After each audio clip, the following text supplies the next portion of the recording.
Hello guys, 4.6 के question number 11 से आज हम आपको सॉल्व कराएंगे। हमने पिछले बार आपको 2x2 के समीकरणों को हल करना बताया था।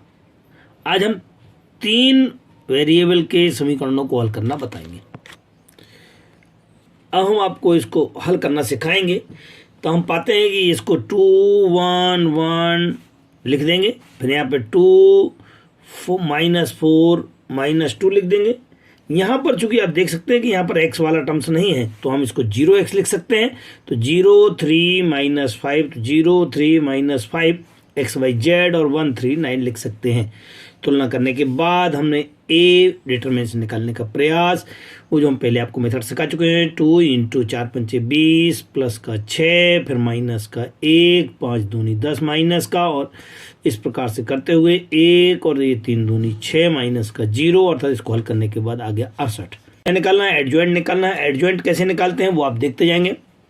a11 a12 करके हम इसका एडजॉइंट निकालते हैं। यहाँ पर प्लस माइनस चलते हैं। अब आप इसको कैसे निकालते थे, a11 निकालना है तो आपको इसको और इसको बंद करना, अर्थात इसको सॉल्व करना। 4 × 5 = 20 6 26। इस प्रकार से अगर आपको a23 करना, 23 कैसे कहते हैं, इसको कहते हैं, तो इसको बंद करना, तो ये बंद हो जाएगा और ये तो 2 1 और ये 0 3, तो 3 दूनी 6 माइनस का 0, तो 2 3 में 6 माइनस का 0। इस प्रकार से हम इसको सॉल्व कर सकते हैं। इस प्रकार से हम पहले भी हम आपको समझा चुके हैं। अब इनको लिखने का जो तरीका होता है वो उसे हम एडजॉइंट में लिख लेते हैं। कैसे लिखते हैं, ये 3 आपकी खड़ी लाइन में, अर्थात a11 a12 a13 यहाँ देख लीजिएगा। फिर आपने a21 a22 2 वाली लाइन में ये वाले, और a3 वाली की लाइन आपकी ये वाली लिख करके हम एडजॉइंट प्राप्त कर लेते हैं। अब हम क्या करते हैं, इन्वर्स निकालना। तो इन्वर्स का जो फार्मूला होता है एडजॉइंट अपॉन में सारणिक होता है। तो एडजॉइंट तो हमने यही निकाला है और सारणिक हमारा कितना है, 68 है। तो हम 1/68, और ये इस प्रकार से हम इसमें से कुछ कॉमन निकल रहा है, शायद 2 कॉमन निकल रहा है हर एक में से। अब 2 पूरे में से कॉमन निकाल लेंगे, काट देंगे तो कितना हो जाएगा, 1/34। अब जैसे यहाँ तक आ चुके हैं, अब आप क्या करेंगे, यहाँ से चूंकि x का मान निकालना, और हमने जो समीकरण स्टार्टिंग में लिए थे वो क्या थे, ax बराबर b थे। तो x बराबर कितना हो जाएगा, a उधर जाएगा तो इन्वर्स में चला जाएगा, अर्थात a इन्वर्स बन जाएगा। x का मान रखा है XYZ, a इन्वर्स का मान अभी अपन ने निकाला है, यहाँ से रखा है।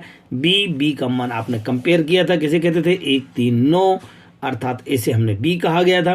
तो b का मान रख देंगे 1 3 9, इनका गुणा करेंगे। इसका गुणा आपको आसानी से मालूम है कैसे, 13 एकम 13 4 3 12 9 एकम 9, सबको जोड़ करके लिख देते हैं। हमने इन सबको जोड़ लिया, कितना आ जाएगा, 34 17, इसको हल कर लिया, माइनस का 51, फिर 34 से भाग दे दिया। जैसे हमने 34 से भाग दिया तो ये कितना हो जाएगा, ये तो 1 हो जाएगा, और 34 से भाग देंगे तो ये 1/2 बन जाएगा, और 34 से भाग देंगे 17 3 51 17 दूनी 34, और इनकी हम तुलना कर लेते हैं। x बराबर 1, y बराबर 1/2 और z बराबर माइनस का 3/2। इस प्रकार से हम कह सकते हैं कि हमको x y z के मान प्राप्त हो चुके हैं। यदि आपको ऐसा लगता है कहीं कि हो सकता है ये मान गलत हो, तो आप इसे दिए गए समीकरणों में रख करके, ये जो समीकरण दिए जाते हैं तीनों, इनमें रख करके हम इसमें x y z के मान रख करके LHS से लेकर के RHS हम प्राप्त करके इनको हम एग्जाम में हम इसको संतुष्ट करके कंफर्म कर सकते हैं कि हमारे आंसर सही है कि नहीं। प्रश्न क्रमांक 12 में जो समीकरण दिए हुए हैं इनको हम अभी रूप में लिख लेते हैं। तो ये 1 - 1 1 हो जाएगा, 2 1 माइनस का 3 हो जाएगा, और 1 1 1, यहाँ पे XYZ बराबर में 4 0 2 हो जाएगा। क्योंकि हम इसे जो है ना ax बराबर b के फॉर्म में लिख सकते हैं, अतः ये a कहलाएगा। जैसे ये a कहलाएगा तो इसका सारणिक ज्ञात करेंगे। सारणिक कैसे ज्ञात करते थे, a × 1 माइनस का 3 माइनस प्लस का 3 हो जाएगा, और इस प्रकार से हम बीच वाले का साइन चेंज हो जाएगा, तो ये माइनस प्लस, और ये 2 एकम 2 प्लस का 3। इस प्रकार से हम इसको हल करते हुए इसका सारणिक निकाल लेते हैं। जैसे सारणिक आया, इसका मान कितना आया, 10 आया है। चूंकि 0 नहीं है, 0 नहीं मतलब इसका अस्तित्व a इन्वर्स का है, अर्थात a इन्वर्स हम ज्ञात कर सकते हैं। जब a इन्वर्स ज्ञात कर सकते हैं उसके लिए आवश्यकता है कि हमको एडजॉइंट चाहिए। एडजॉइंट के लिए a11 a12 a13 और a33 तक चाहिए आपको। इन सबको हम हल कर लेते हैं। कैसे निकालते हैं, एक प्लस माइनस करके हम इनके साइन डाल लेते हैं, और इसके बाद इनको हल करने का प्रयास करते हैं। जब हम 1 1 करते थे तो 1 1 में क्या होता था, ये 1 एकम 1 प्लस का 3, तो 3 और 1 4। इसी प्रकार से अन्य किसी को भी हम यहाँ पर चेक कर सकते हैं। चेक करने में देखते हैं तो a32 ये है, a32 ये वाला है, इसको चेक करते हैं तो 3 एकम 3 माइनस का और माइनस का 2, तो माइनस का 3 माइनस का 2 अर्थात 5 आ जाएगा। अगर हम इस प्रकार से हम सभी को लिख लेते हैं तो हम यहाँ पर एडजॉइंट लिखने जाते हैं। सो एडजॉइंट का फार्मूला क्या होता था, ये खड़ी लाइनें 3 पहले इसमें, फिर ये वाली 3 इसमें, ये वाली 3 इसमें, अर्थात A11, A12, A13, A21, A22, A23, A31, A32 और A33 लिखने के बाद हम इसका एडजॉइंट निकाल लेते हैं। अब क्या निकालना था हमको, अब आपको निकालना था A इनवर्स। तो A इनवर्स का फार्मूला एडजॉइंट A अपॉन में डिटरमिनेंस ऑफ A। डिटरमिनेंस ऑफ A कितना था हमारे पास 10, तो 1/10 और यहाँ पे एडजॉइंट का मान लिख दिया जो भी था हमारे पास। इस प्रकार से हमने आपको क्या निकाल लिया है, A इनवर्स ज्ञात कर लिया है। चूंकि हम स्टार्टिंग में मान चुके थे कि AX बराबर कितना है B है, तो A को उधर ले जाएंगे तो क्या बन जाएगा आपके पास A इनवर्स हो जाएगा जब A उधर जाएगा। और A इनवर्स का हम मान ज्ञात कर चुके, तो A इनवर्स का मान यहाँ से रख देंगे। B का मान हमारे क्वेश्चन में था कौन सा 4,402, तो हम यहाँ से 402 लिख देंगे और इस प्रकार से इन दोनों का मल्टीप्लाई कैसे करते थे, इसका गुणा इससे, 4 चौको 16, 0 2 दूनी 4, अगले वाले में 5 चौको 20 माइनस का, फिर 0 और 5 दूनी 10, फिर यहाँ से गए 4 एकम 4, 0 और 3 दूनी 6, इनको हल कर लिए 20 16 और 4 20 और इसमें से हल कर लिया, 20 में से 10 गया तो माइनस का 10, 4 6 10। अब जब ये हो गया, चूंकि बाहर आपके पास कितना था 1/10 था, 10 का भाग दे दिया तो यहाँ पे 2 माइनस का 1 और इस प्रकार से तुलना करने पर x बराबर 2, y बराबर माइनस का 1 और z बराबर 1 प्राप्त होगा। प्रश्न क्रमांक 13 के बारे में हल करते हैं। यहाँ जो समीकरण दिए हुए हैं, समीकरण 1 2 3 तीनों को हम आव्यूह रूप में लिखने का प्रयास, तो 2 3 3, 1 माइनस का 2 1 के और 3 माइनस 1 माइनस 2, इस प्रकार से हम लिख लेते हैं। चूंकि यहाँ एक्स वाई का मल्टीपल था इसलिए हम यहाँ पे लिख देते हैं। बराबर में आपके पास 5 माइनस 4 3 था, इसको ax बराबर b मान लेते हैं, तो a बराबर आपके पास ये आ गया है। इसे डिटरमिनेंस हम आपका ज्ञात कर लेते हैं। जैसे हम इसका डिटरमिनेंस ज्ञात करते हैं तो ये 2 × 2 दूनी 4 प्लस का 1, इस प्रकार से हम पहले भी आपको डिटरमिनेंस ज्ञात करा चुके हैं, जिसका मान 40 है, अर्थात 0 नहीं है, नॉट इक्वल टू 0 है। इसका मतलब है कि a इनवर्स का मान संभव है। जब a इनवर्स का मान संभव है तो हम इसके लिए एडजॉइंट निकालेंगे। अब हम यहाँ पर A11, A12, A13, A21, A22, A23, A31, A32 और A33 के मान निकालने का प्रयास करते हैं। यहाँ पर जैसा कि आपको मालूम है कि चिन्ह बदलना है, तो प्लस माइनस करने के बाद हम इनको लिख लेते हैं। अब चूंकि A11 का मान निकाला तो A11 ये कहलाता है, इसको बंद किया 2 दूनी 4 माइनस का 1, तो माइनस प्लस का 4 माइनस प्लस का 1, तो अर्थात 5। अन्य किसी को भी देख लेते हैं। यदि हम 2 3 को देखने जाते हैं तो 2 3 कहाँ है, ये है आपके पास 2 3 को देखा है, तो ये आपके पास कितना बन जाएगा, 2 एकम 2 माइनस का 9, तो माइनस का 2 माइनस का 9 अर्थात 11। इसी प्रकार से हम बाकी को भी ज्ञात कर लेते हैं। अब हम एडजॉइंट का मान निकालते हैं। सो एडजॉइंट का जो सूत्र होता है वो है adjoint of A equal to A11 A12, और इनको खड़ी लाइनों में लिखने का प्रयास करना। तो इन तीनों को हम पहली लाइन में लिख देंगे, पहले स्तंभ में, दूसरे को दूसरे स्तंभ में लिखेंगे, और ये तीनों को हम जो है ना तीसरे स्तंभ में लिख करके इस प्रकार से हम आसानी से एडजॉइंट ज्ञात कर सकते हैं। अब क्या निकालना है, इनवर्स। तो A इनवर्स का जो सूत्र होता है वह कितना होता है, adjoint of A upon determinants of A। जब डिटरमिनेंस ऑफ ए हमारे पास पहले से हम निकाल चुके, कितना है 40 है, तो यहाँ पे 40 लिख देंगे और एडजॉइंट ऑफ ए का मान लिख देंगे। अब क्या निकालना, चुके हम मान चुके हैं ax बराबर कितना होता है, b होता है, तो x बराबर कितना हो जाएगा, a वहाँ जाएगा तो a इनवर्स b बन जाएगा। x का मान रखा है स्मॉल x बाई जेड के, और यहाँ पर आपने क्या लिखा है इसमें a इनवर्स, तो a इनवर्स का मान हमारे पास यहाँ से था, ये पूरा का पूरा 1/40, 5 3 9 5 माइनस 13 1 और 5 11 माइनस का 7। अब यहाँ पर चूंकि b का मान रखना है तो b का मान कहाँ से लाएंगे, b का मान हमारे सवाल में से आता है। यहाँ पे कितना कहलाता है, ये a कहलाता है, ये x कहलाता है और ये b कहलाता है। b बराबर कितना हो जाएगा 5 माइनस 4 3 के।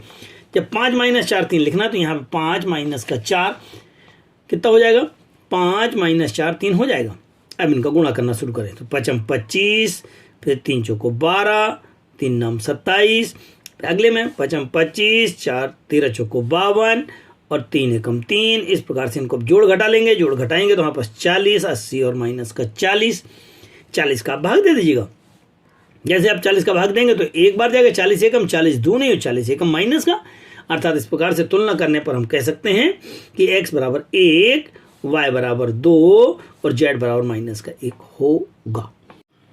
क्वेश्चन नंबर 14 में समीकरण दिए हुए हैं तीनों, इनको हम देख देख करके हम अवयव बनाने का प्रयास करते हैं। तो 1 माइनस 1 2 के यहाँ आ जाएगा, 3 4 माइनस 5 और 2 माइनस 1 3 हो जाएगा एक्स वाई जेड, और यहाँ पर 7 माइनस 5 12 लिख देंगे। जिस प्रकार से ए एक्स और बी का मान हमको प्राप्त हो जाएगा। अब ए का डिटरमिनेंट निकालना है। जैसे हम ए का डिटरमिनेंट निकालते हैं तो 1 इंटू करते हैं तो 4 3 12 माइनस माइनस प्लस, लेकिन एक फार्मूले में माइनस आता है तो माइनस का 5 हो जाएगा। इस प्रकार से बीच वाले नंबर में माइनस का 1 होता है। अब आप इसको सॉल्व करेंगे, जब इसको और इसको सॉल्व करना, 3 त्रिका 9 और प्लस का 10। इस प्रकार से हम इसका आंसर निकाल लेते हैं। कितना आ जाता है? 4 आता है, जो कि 0 नहीं है। अतः हम कह सकते हैं कि ए का अस्तित्व है। अब हम इसको डिटरमाइंस के बाद एडजॉइंट निकालते हैं। एडजॉइंट निकालने का जो फार्मूला हो उसके लिए हमको A11 A12 A13 इस प्रकार से चाहिए है। अब हम देखते हैं, हमने सारे लिख रखे हैं यहाँ पर, इनमें प्लस माइनस लिख रखे हैं और इनके मान निकालने का प्रयास किया है। जैसे हम एडजॉइंट निकाल लेते हैं, अब हम ए इनवर्स निकालने के लिए ए एक्स प्लस बी का यूज करते हैं। तो एक्स बराबर कितना हो जाएगा? ए इनवर्स बी के। ए इनवर्स का मान तो हम यहाँ से ले आएंगे और बी का मान यहाँ से है 7 माइनस 5 12 के। जब हम 7 माइनस 5 12 यहाँ रखेंगे, इनका गुणा कर देंगे। 7 7 50, 5 एकम 5 माइनस का और 12 3 36। इस प्रकार से हम इनको गुणा का भाग करते हुए आगे बढ़ जाएंगे। जैसे हम आगे जाते हैं तो इनका जब जोड़ गुणा भाग कर लेते हैं तो ये कितना बचेगा? इसका 4। इसको हल करते हैं तो 4, इसको हल करते हैं तो 12 और इसको हल करते हैं तो 4 का भाग दे दीजिए। 4 एकम 4 3 12 के। तुलना करने पर x बराबर कितना हो जाएगा? 1, y बराबर 1 और z बराबर 3। इस प्रकार से हम कह पाएंगे कि x y z के मान आपको प्राप्त हो चुके हैं। प्रश्न क्रमांक 15 में एक आव्यूह दिया हुआ है a बराबर, तो उसका इनवर्स निकालना है और इसका उपयोग करते हुए एक समीकरण दिया हुआ है 2x माइनस का 3y और प्लस का 5z इक्वल टू 11। इस समीकरण को हल करते हुए आपको x y z का मान ज्ञात करना है, हल करना है। तो चूंकि a बराबर आपको पहले से दिया तो इसका सारणिक निकाल लेते हैं। सारणिक कैसे निकालते थे? 2 गुणे 2 दूनी 4 माइनस का और माइनस माइनस प्लस का 4, ये 0 बन जाएगा। अगले बार -3 अर्थात प्लस का 3 बन जाएगा ये वाला। 3 दूनी 6 माइनस का और इधर प्लस का 4, 5 के साथ किया है तो 3 एकम 3 और ये माइनस का 2, तो ये कितना बन जाएगा? इसको हल करते हैं, ये 0 हो गया और ये कितना हो जाएगा? यहाँ पे 2 बचेगा माइनस का, 3 दूनी 6, यहाँ पे 1 5 एकम 5, इनको दोनों को हल कर लिया, कितना आ गया? माइनस का 1। अब हम क्या निकालते हैं? क्योंकि इसका अस्तित्व है, ये 0 नहीं है। जब 0 नहीं है तो A11 A12 A13 और इस प्रकार के इनके मान ज्ञात करने का प्रयास करना है। ये कैसे होते हैं? एक बार plus minus plus minus plus minus plus minus होते हैं और जिसका भी मान निकालना हो हम उसके रो और कॉलम को बंद कर देते हैं। मान लीजिएगा हमको A22 का मान निकालना है। किसका? A22 का मान निकालना। तो A22 के लिए आपको ये वाली लाइन बंद करना और ये बंद करना। 2 दूनी 4 माइनस का और ये माइनस का 5, 2 दूनी 4 और माइनस का 5 बराबर माइनस का 9 की। इस प्रकार से आसानी से हम इनके सभी जो है ना आपके A11 A12 A13 और A33 तक हम ज्ञात कर लेते हैं। अब चूंकि क्या ज्ञात करना है? एडजॉइंट निकालना। तो एडजॉइंट का जो फार्मूला होता है वो आपकी खड़ी लाइनों में लिखना है। तो इन तीनों को खड़ी लाइनों में लिख देते हैं। जब हम इनको लिख लेते हैं तब क्या बन जाता है? ये आपका एडजॉइंट कहलाता है। अब क्या निकालना था? A inverse. तो ए इनवर्स का फार्मूला बताएं, 1/mod of A adjoint of A, 1/ determinants of A. Determinants of A कितना था? माइनस का, सो माइनस का 1 और ये पूरा का पूरा माइनस को अंदर ले गए। जैसे माइनस को अंदर ले जाएंगे तो ए इनवर्स बराबर हो जाएगा 0 1 माइनस का 2 माइनस 2 9 और 23 माइनस का -1 5 माइनस का 13। जहाँ हमको ए इनवर्स प्राप्त हो चुका है, अब हमको इसके समीकरण को हल करना था। चूंकि यहाँ आपको समीकरण दिया हुआ है ये वाला, इस समीकरण को अगर हम आव्यूह रूप में लिखते हैं तो ये 2 माइनस का 3 5 3 2 माइनस का 4 इस प्रकार से हम लिख लेते हैं और इससे हम इसको ए एक्स बराबर बी मानते हैं। तो एक्स बराबर कितना हो जाएगा? A inverse. अरे भाई यही तो सवाल था आपके पास, 2 - 3 5 वाला जो सवाल था, 2 - 3 5 और इसका हम इनवर्स निकाल चुके थे। इनवर्स का उपयोग कर लेंगे यहाँ पे। जैसे हम इसके इनवर्स का उपयोग करेंगे तो इनवर्स कितना आ जाएगा?